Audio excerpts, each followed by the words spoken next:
در احادیث زیادی در این باره هست که نبی کریم صلی الله علیه و سلم می‌فرمایند اتقوا الله ربکم، از پروردگار خیش بترسید، و صلوا خمسکم، نمازهای 5 وقت خود را ادا کنید، و صوموا شهرکم، ماه مبارک رمضان را روزه بگیرید، و بعدا می‌فرماید ودوا زکات اموالکم، شما ادا کنید زکات مالهای خود را، و بعد میگه و اطیعوا ذا امرکم، شما اطاعت کنید از امرای خود، از امیران خود، و ادامه میفرمایند تدخلوا جنت ربکم، این کارها را که کردید داخل جنت پروردگار خیش بشید.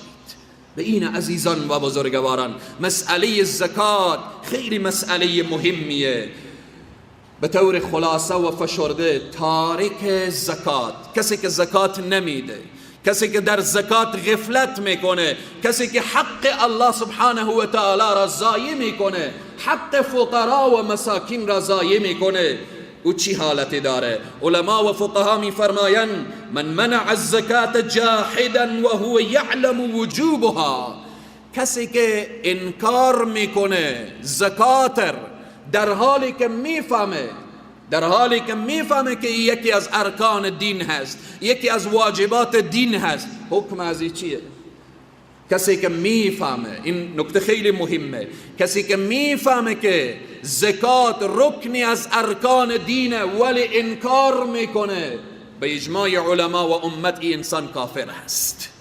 اما اگر کسی از روی بخل زکات نداد، اما کسی اگر از روی جهل نفهمید زکات نداد، این مرتکب گناه کبیره هست و بزرگترین گناه را انجام داده. عزیزان و بزرگواران، الله سبحانه و تعالی می فرمایه والذین یکنزون الذهب والفضه ولا ينفقونها فی سبیل الله، کسانی که جمع میکنن، گنج پیش خود ذخیره میکنن، از طلا و نقره، از پول و مال و سرمایه و اینها حق الله را ادا نمیکنن و در راه الله انفاق نمیکنن، یعنی زکات نمیدهن، فبشرهم بعذاب علیم، اونها را مژده بده به عذاب دردناک. او عذاب روز قیامت یوم یحمى علیها فی نار جهنم فتکوی بها جباههم و جنوبهم و ظهورهم هذا ما کنزتم لانفسکم فذوقوا ما کنتم تکنزون. پول و سرمایه این انسان در روز قیامت برایش تبدیل میشه به آتش، به ای پهلویش، به ای پهلویش، به پشتش، سه طرفش را عذاب و جهنم و آتش میگیره و برایش گفته میشه فذوقوا ما کنتم تکنزون، بچیش این عذابی که تو در دنیا اینها را فکر میکردی تو را نجات میده. علما و مفسرین در اینجا یک نکته اشاره میکنن عزیزان و بزرگواران، در اینجا گفته شده فتکوا بها جباههم و جنوبهم و ظهورهم، آتش به این طرف، آتش به این طرف، آتش به پشت سر، پیش رویش. چرا این آتش به اطراف و ماحول از اینه؟ علما و مفسرین نکته اشاره میکنن، میگن این شخصی که سرمایه داشت، تاجر بود، پول داشت، فقیر میآیه پیش رویش میگه بده به نام الله، بده به نام الله. یا فقیر میبینه دروازه خانهش فقیر در میزنه، این چه کار میکنه؟ این رو میگردانه، این دروازه را میبنده، این توجه نمیکنه. علما و مفسرین میفرمایند این پولی که در جیبش، در کیسه اش، در بالاخره به خدمتش بود، این سرمایه‌ای بود که میتوانست این پول به دست فقیر و مسکین و بینوا و بیچاره بده و روی خود را نگردانه و الله سبحانه و تعالی ایر از آتشی که در ماحولش هست نجات میده. حالا که این شخص رو میگردانه پشت به طرف فقیر میکنه، الله سبحانه و تعالی میگه این آتش را در پشت این بریزانید، این آتش را در پهلوی چپ و راستش بریزانید که این وقت فقیر و مسکین را میدیده روی خود را چنین دور میداده. عزیزان و بزرگواران، فقیر و مسکین را که میبینیم لا اقل دیگه هیچ چیزی نداریم، قول معروف خیر من صدقه یتبعها اذی، سخن نیک بری از او بگیم. والله العظیم اگر کسی محتاج نباشه دست دراز نمیکنه. شاید درسته یک انسانهای اندک و قلیلی، شاید گداهای حرفه‌ای باشه، اما اکثرا چنین نیست عزیزان و بزرگواران. قرآن میفرمایه شما از رنگ فقیر میدانید، شما از رخ فقیر میدانید، از جلد فقیر میدانید، شما متوجه میشوید او مسکین شاید به ماها غذا نخورده باشه، او مسکین شاید به هفته‌ها غذای درست نخورده باشه، رنگش شده زرد، لاغر، ضعیف، اما طرف بر علاوه که خیرات نمیده، زکات نمیده، کمک نمیکنه، باز یک حرفی هم اضافه میکنه، شاید معتاد باشه، شاید معتاد باشه. بله او معتاد گرسنگی هست، معتاد فقر، بیچارگیه. به این عزیزان و بزرگواران نبی کریم صلی الله علیه و سلم میفرمایند، حدیث بخاری هست، سیدنا ابو هریره روایت میکنه، به او کسانی که زکات نمیدهند، کسانی که زکات مال خود را نمیدهند، قال رسول الله صلی الله علیه و سلم من آتاه الله مالا فلم يؤد زکاته، کسی که الله برای مال داده و او زکات را ادا نمیکنه، خب چی عواقبی داره، چی عقوبتی داره؟ رسول الله میفرمایند مثل له یوم القیامه، در روز قیامت و در داخل قبر برای از او شجاعا اقرع له زبیبتان یطوقه یوم القیامه ثم یأخذ بلهزمتیه یعنی شدقیه، در داخل قبر و در صحرای محشر یک مارر الله برای از او مسلط میکنه داخل قبر و در صحرای محشر، و بعد میآیه بر اطراف گردن از او حلقه میزنه، لبهای او را محکم، بالاخره با او نیشی که داره که رسول الله صلی الله علیه و سلم میفرمایند ثم یأخذ بلهزتیه، میفرمایند یعنی شدقیه، هر دو لب از او را محکم میگیره و بعدن چی میگه؟ ثم یقول انا مالک انا کنزک، من مال تو هستم، من گنج تو هستم، من سرمایه تو هستم، تو حق الله را ادا نمی کردی، امروز این عذاب برای تو آمده است. بعد نبی کریم صلی الله علیه و سلم به ادامه این حدیث این آیه را تلاوت می کنند ولا يحسبن الذين يبخلون بما آتاهم الله من فضله هو خيرا لهم بل هو شر لهم سيطوقون ما بخلوا به يوم القيامه. بعضی انسان ها فکر میکنن که این زکات ندن ای به خیرشان هست، بعضی انسان ها فکر میکنن صدقه ندن به خیرشان هست، ای به خیرشان نیست، ای به شر اونها هست. روز قیامت این مال سیطوقون ما بخلوا به یوم القیامه، به سببی که بخل ورزیدن این مار میشه و در گردن اونها میفته. به این عزیزان و بزرگواران زکات خیلی مسئله مهم است. اگر امروز سرمایه‌داران دنیا همه جمع بشن، عرب و عجم دست به دست هم بدن، فقط زکات خود را بپردازن، دیگه ما در بین امت اسلامی دیگه فقیر و مسکین نخواهد داشت. اگر همه درست و صحیح زکات خود را بپردازن، اغنیاء ما درست زکات بدن و فقرا و مساکین ما هم انصاف مد نظر داشته باشند، دیگه ما فقیر و مسکینی نه در افغانستان و نه در سوریه و نه در افریقا و نه در بالاخره روی کره زمین دیگه ما فقیری نداریم. به این عزیزان و بزرگواران وقت ما رو به اتمام هست. الله سبحانه و تعالی ارتباط به مشرکینی که با رسول الله صلی الله علیه وسلم می جنگیدن، قرآن چی میگه؟ با این مشرکین چی وقت جنگ توقف بده؟ الله می فرمایه فَإِن تَابُوا وَأَقَامُوا الصَّلَاةَ وَآتُوا الزَّكَاةَ فَخَلُّوا سَبِيلَهُمْ إِنَّ اللَّهَ غَفُورٌ رَحِيمٌ. اگر این مشرکین ایمان آوردن، اگر مشرکین فَإِن تَابُوا یعنی داخل اسلام شدن، خب دیگه چه کار؟ خلاص اونا را رها کن؟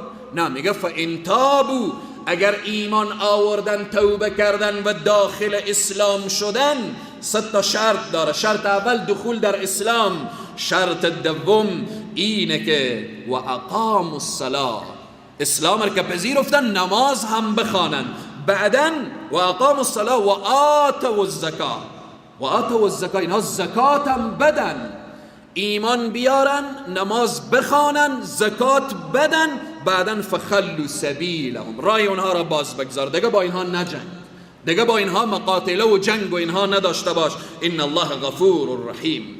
به این عزیزان و بزرگواران، اگر به طور خلاصه و فشرده آثار سوء یا آثار بد مانعین زکات یا ترک زکات را اشاره کنیم، به طور خلاصه اینه که در جامعه اگر زکات پرداخته نشد، صفت بخل به وجود می آید. هر انسان سرمایه‌داری که زکات خود را نپردازه او بخیل هست و بخیل هم خیلی جایگاه سخت داره در جهنم. بخیل صفت بدیه برای انسان. پس به این به وجود آمدن بخل از اثر چی؟ ترک زکات. دوم به وجود آمدن کینه. تو پول داری، خب بخور، خب بنوش، بالاخره داخل پول تو سرمایه تو حق فقیر و مسکین هم هست. تو وقتی حق فقیر و مسکین را ادا نکنی، خود به خود به جامعه چی میآیه؟ کینه میآیه، عداوت میآیه، دشمنی میآیه. سوم مسلط شدن مار در داخل قبر. کسی که زکات نمیده در قبر که او رو میگذارن تا روز قیامت، ماری بر از او مسلط میشه که بر از او میگه انا مالک انا کنزک، من مال تو هستم، من گنج تو هستم، من بالاخره همان سرمایه‌ای که تو بخل میورزیدی به کسی نمیدادی من همان هستم. چهارم عذاب در روز قیامت، فبشرهم بعذاب علیم که آیه مبارکه هست. و همچنین پنجم دستور گرفتن از شیطان. کسی که صدقه نمیده، کسی که زکات نمیده، خب شاگرد شیطان شده دیگه. الشیطان یعدکم الفقر، شیطانه که وعده فقر میده. پول نده، زکات نده، مال تو کم میشه، سرمایه تو کم میشه. چرا بالاخره من زکات بدم؟ شیطان دیگه وسوسه میکنه. الشیطان یعدکم الفقر. الله وعده مغفرت داده، وعده و یرب الصدقات داده. گفته صدقه بده، من در مال تو برکت میدم، من در مال تو خیر میارم، من در مال تو بالاخره خیر و برکت را ایجاد میکنم. داستانی هست در زمان سیدنا موسی علیه السلام، فکر میکنم یک مرتبه دیگه همین را اشاره کرده بودم. در زمان سیدنا موسی علیه السلام کسی به حضرت موسی گفته ای موسی وقتی در کوه تور میری با خدا راز و نیاز میکنی، سلام من را بگو، بعد از سلام بگو که امروز برای من یک 10 افغانی، یک 10 روپیه و بالاخره 10 درهم یا 10 دینار بده. فقط یک روز از صبح بده، نماشم بگیره. کم یک روز من به دست خود 10 درهم و 10 دینار یا 10 افغانی داشته باشم. سیدنا موسی علیه السلام رفت بعد از راز و نیاز و اینها عرض حالی بنده با الله سبحانه و تعالی کرد و الله سبحانه و تعالی گفت برو ای موسی به این بنده بگو امروز برای تو همین اندازه‌ای که خواستی من برای تو میدم، ولی خودت شرط گذاشتی، گفتی یک روز شام پس بگیر پس میگیرم. سیدنا موسی آمد و دید که این صاحب 10 درهم یا 10 افغانی هرچی که بود بالاخره هست. بعد از 1 سال 2 سال سیدنا موسی علیه السلام باز از مسیر راهی که گذشته بود گذشت، دید که این شخص سرمایه داره، پول داره، رمه‌ها گوسفند داره، شتر داره.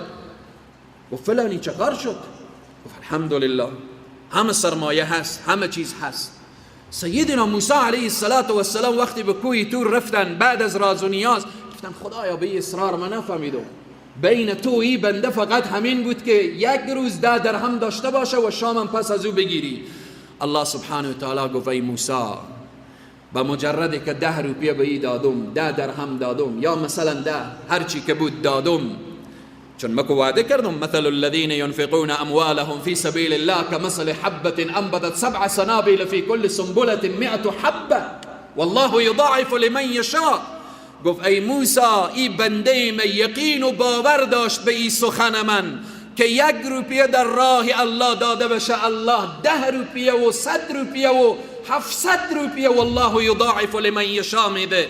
به مجردی که به این 10 داده شد، یکی در راه من داد، من برایش 10 دیگر دادم، 100 دیگر دادم، 700 دیگر دادم، دوباره که دادم 20 در راه من داد، من برایش به همان چیزی که وعده کرده بودم دادم.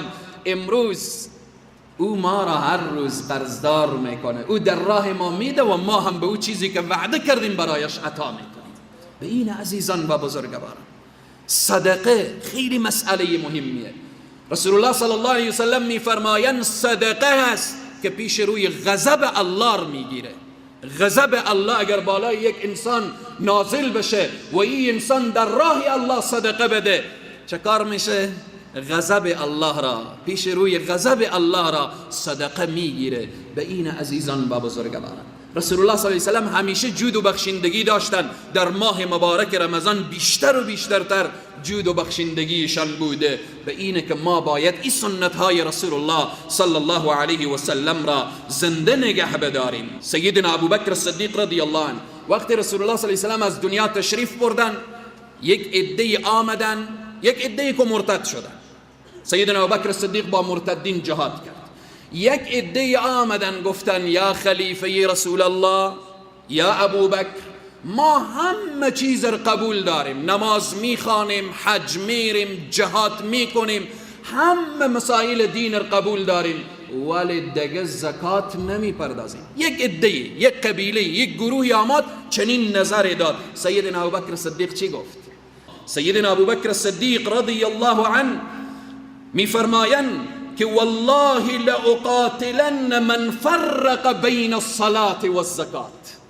به او خدای محمد قسم، با او می جنگم کسی که فرق بین نماز و زکات را بگذاره. سیدنا ابوبکر صدیق لشکرکشی کرد، رفت با اونها جهاد کرد، با او افرادی که گفتن همه چیز را ما قبول داریم، زکات نمی پردازیم. سیدنا ابوبکر صدیق گفت هر کس فرق بین زکات و بالآخره نماز بگذاره، هر آینه من با او می جنگم. از جمله آثار بد و آثار سوء ترک الزکات اینه که تو انسانی که پول پیدا کردی، سرمایه پیدا کردی، زکات ندادی، مال را جمع کردی، خب از دنیا میری، مار باشه که تو را بگزه، مار باشه که تو را بزنه، عذاب تو بکش، در صحرای محشر مار به گردن تو طوق بزنه. در دنیا بعد از تو بچه‌ها چه کار بکنن؟ کیف بکنن، عیش بکنن، نوش بکنن، به عیاشی برن. یک لحظه پیش خود فکر، حق الله را ندی از دنیا بری، چقدر با خود میبری؟ حق الله سبحانه و تعالی. زکات حق الله هست، رکنی از ارکان اسلام هست، مسائل دین هست. مثل که نماز میخوانی باید زکات بپردازی. به اینه که این از جمله آثاره. انسان شباهت به کی پیدا میکنه؟ کسی که زکات نمیده، شباهت به قارون. قارون الله سبحانه و تعالی میگه و میفرمایه ان قارون کان من قوم موسی فبغى عليه وآتيناه من الكنوز ان مفاتحه لتنوء بالعصبة اولي القوة. قارون چند پول داشت، چند سرمایه داشت، کلیهای گنجهای ازور مردان قوی برداشتن نمیتونستن. اما وقتی که حضرت موسی بری و گفت بده در راه الله بده، قارون این سرمایه رو بده در راه الله، حق الله رو بده، قارون چی میگه؟ قارون چی میگه؟ قال انما اوتیته علی علم عندی. میگه ای موسی، این من از آبله کف دست زحمت کشیدم، این از آبله کف دست به وجود آوردم، فکرم بوده، عقلم بوده.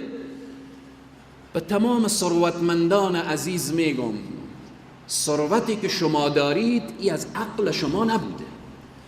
به خاطر که ما امروز خیلی انسانهای عاقل داریم، دانشمند داریم، فیلسوف داریم، سرمایه نداریم. الله سبحانه و تعالی به یک سرمایه علم میده، به یک سرمایه دانش میده، به یک سرمایه پول میده، به یک سرمایه بالآخره با ابعاد مختلف. هیچ وقت چنین نگو که من زحمت کشیدم، چنین نگو که اینها را من از عقل و فکر خود، نه، این یک موهبه الهیه. الله به یک پول میده، به یک علم میده، به یک دانش میده، به یک علم میده، به یک زور و قوت و بازو میده. اینها سرمایه هایی که الله به دسترس بندگان خود قرار میده. قارون چی گفت؟ قارون چی گفت؟ گفت که اینها را من از علم خود به دست آوردم، از زحمت کشی خود. نگفت که این فضل الله هست، این لطف الله هست، این مرحمت الله هست، اینها را از خود دانست. پس به اینه که الله سبحانه تعالی ثمره و نتیجه قارون رو چکار کرد؟ فخسفنا به و بدار الارض.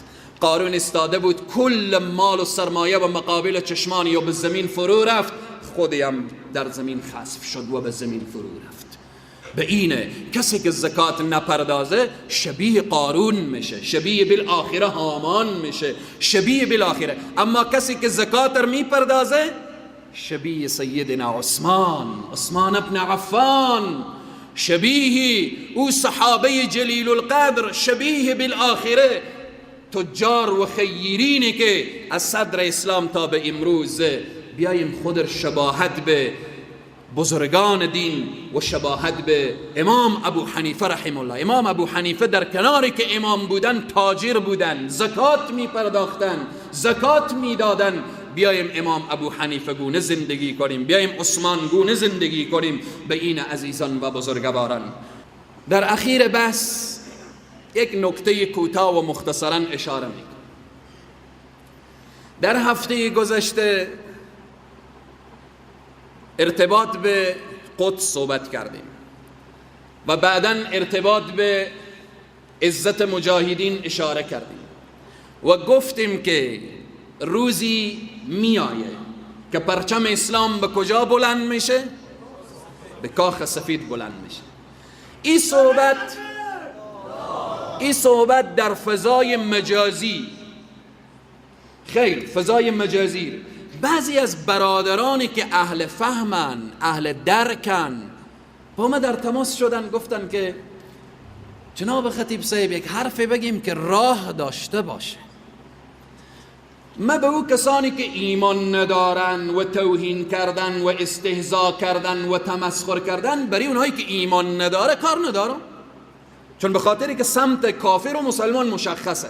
اما برای مسلمانان ضعیف الایمان چند تا نکته دارم. اونهای مسلمان هایی که عقیدینا ضعیفه، ایمانینا ضعیفه، برای اونها چند نکته فقط به خاطر روشنایی این قضیه من اشاره می کنم. اولا اونهایی که ندانسته و نفهمیده گفتن که این حرف مثل جوکه، مثل فکاییه، این غیر ممکنه، این امکان نداره. امریکا را چی فکر کردید؟ نعوذ بالله امریکا خدا هست؟ العیاذ بالله امروز که خدای عالم میگویید؟ امروز اختیار جهان به دست او هست؟ سال گذشته در همین ماه مبارک رمضان آیا امکان داشت که من و شما فکر کنیم روزی امریکا با ذلت و خواری از این سرزمین میره؟ سال گذشته هم غیر ممکن بود. سال گذشته، 2 سال قبل، 4 سال قبل، 5 سال قبل، شاید 10 نفر برای من میگفت خطیب جان با یهود و نصارا خور نگیر که اینها تا 100 سال دیگه از این وطن نمیرن، اینها نمیرن. من میگفتم وظیفه خود را ادا میکنم ولی ناامید نی. مسلمان باید امیدوار باشه. از صدر اسلام تا به امروز کارهای غیر ممکنی که به نزد بشر غیر ممکن بوده الله سبحانه و تعالی او رو به نمایش گذاشته. چیزهایی که ما و شما فکر میکنیم غیر ممکنه پیش الله سبحانه و تعالی ممکنه. من نمونتا اشاره میکنم برای او برادرانی که نفهمیده و ندانسته بلنگوی دشمن شدن. فقط غزوه احزاب، غزوه خندق، میدانیم چگونه غزوه در سال 5 هجری رسول الله صلی الله علیه و سلم تمام احزاب، تمام مشرکین آمده بودن مسلمان ها را از بین ببرن. رسول الله صلی الله علیه و سلم دستور دادن خندق بکنید. در غزوه خندق به شکم صحابه سنگ بسته بود، به شکم صحابه سنگ بسته بود. صحابه آمد پیراهن خود را بلند کرد که یا رسول الله در شکم سنگ بسته، از گرسنگی چیزی نیه که بخوریم. رسول اکرم صلی الله علیه وسلم پیراهن خود بلند کردن که 2 تا سنگ بسته است. نان نبود که بخورن، نان نبود که بخورن. به فقر، به مشکلات دشمنان همه دست به دست هم داده تا مسلمان ها را از بین ببره. رسول الله صلی الله علیه و سلم کلنگ گرفتن، سنگی آمد در وسط خندق، سنگی آمد. گفتن یا رسول الله اینجا سنگی کنده نمیشه. رسول الله به دستان مبارک خود کلنگ گرفتن، یک کلنگ زدن، سنگ شکست. سنگ شکست، مژده فتح روم رو دادن، گفتن روم فتح میشه. به کلنگ بعدی مژده فتح فارس رو دادن. اینجا منافقین که شنیدن میخندیدن. منافقین میگفتن ایر ببین نان نداره بخوره، از ترس خندق میکنه، باز برای افراد خود مژده فتح فارس و روم. فارس و روم در او وقت و زمان مثل روسیه و آمریکا در امروز، دو ابرقدرت جهان در دنیا بود به نام روم و فارس. اینا ابرقدرت های جهان بود.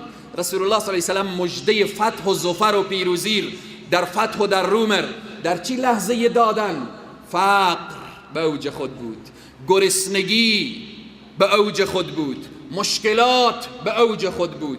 منافقین میخندیدن. این آیه قرآن را توجه کنید که الله سبحانه و تعالی در سوره احزاب میفرماید ولما رأى المؤمنون الاحزاب قالوا هذا ما وعدنا الله ورسوله. وقتی رسول الله صلی الله علیه و سلم مژده فتح و ظفر و پیروزی و اینها دادن، و صدق الله و رسوله و ما زادهم الا ایمانا و تسلیما. مؤمنین که شنیدن گفتن صدقت، راست میگه محمد صلی الله علیه و سلم، راست میگه. اما منافقین چی شنیدن؟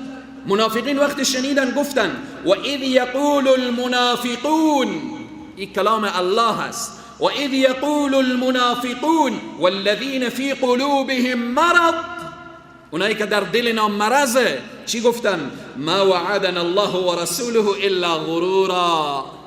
گفتن مردم باور نکنیم، اینا جز فریب، شمار فریب میدن. این امکان داره که پرچم لا اله الا الله در کاخ روم و فارس بلند بشه؟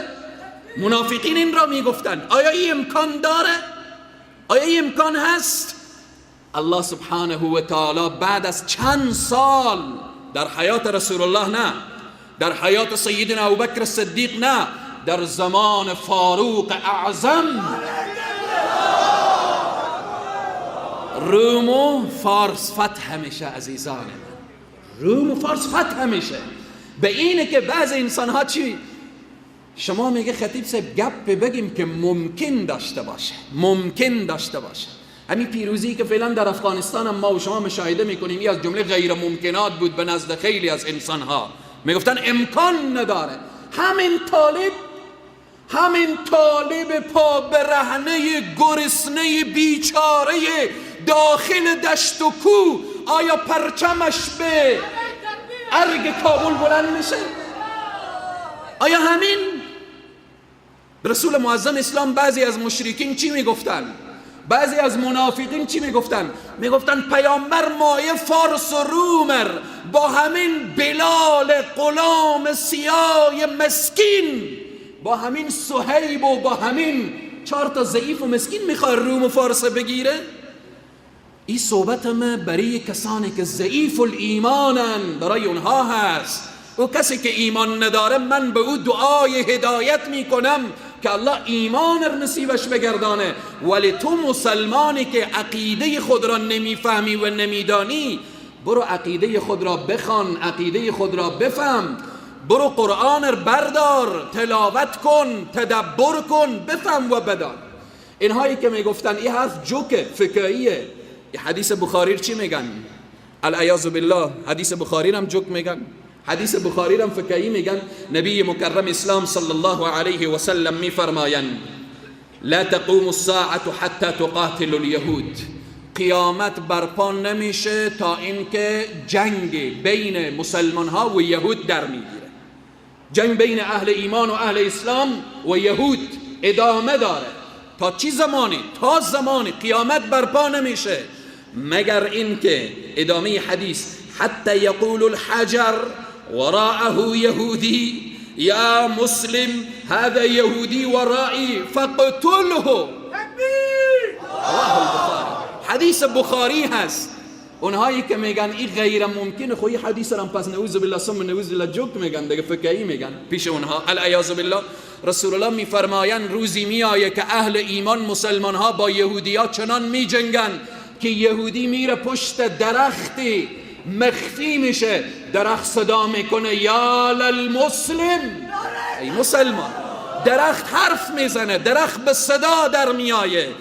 میره پشت سنگ مخفی میشه، سنگ به صدا در میایه که یا للمسلم، ای مسلمان بیا که پشت من یهودی مخفی شده، این را بزن و بکش.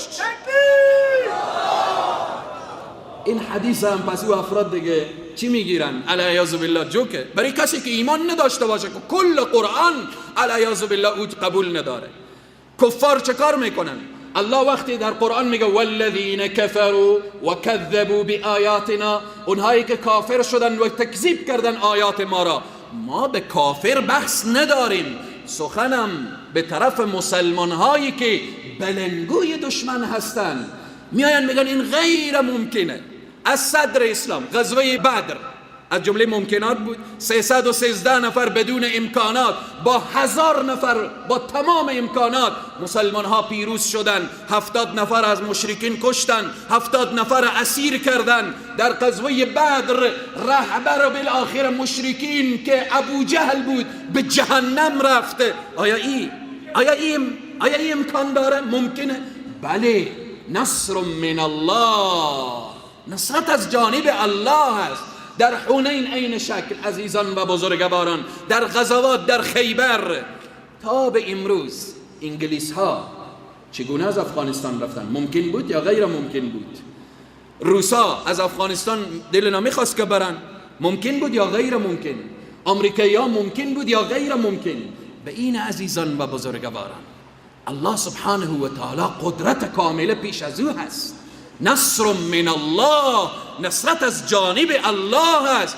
پس بناهن ناامید نباشید، ناامید نباشید. رسول الله صلی الله علیه و سلم وقتی از مکه هجرت میکنن، در مسیر راه دشمنان اسلام 100 شتر جاهزه گذاشته بودن که مرده یا زنده محمد را تسلیم کرد. هر کس 100 شتر جایزه داره. در وسط راه سراقه میای رسول الله رو میبینه و در اونجا وقتی میفهمه که این پیامبر هست، این حافظ و نگهدار قوی داره، چی میگه؟ یا محمد به من نامه بنویس که مکه را فتح کردی، کسی به من کار نداشته باشه. رسول الله صلی الله علیه و سلم اونجا نگفتن که برو دنبال کار، خب ما از مکه فرار کردیم، مدینه یا رب استقبال میشیم یا نمیشیم. نه، در مسیر راه با ابوبکر میگن بنویس ما مکه را فتح کردیم، به تو کار نداریم و یک مژده دیگه برای تو.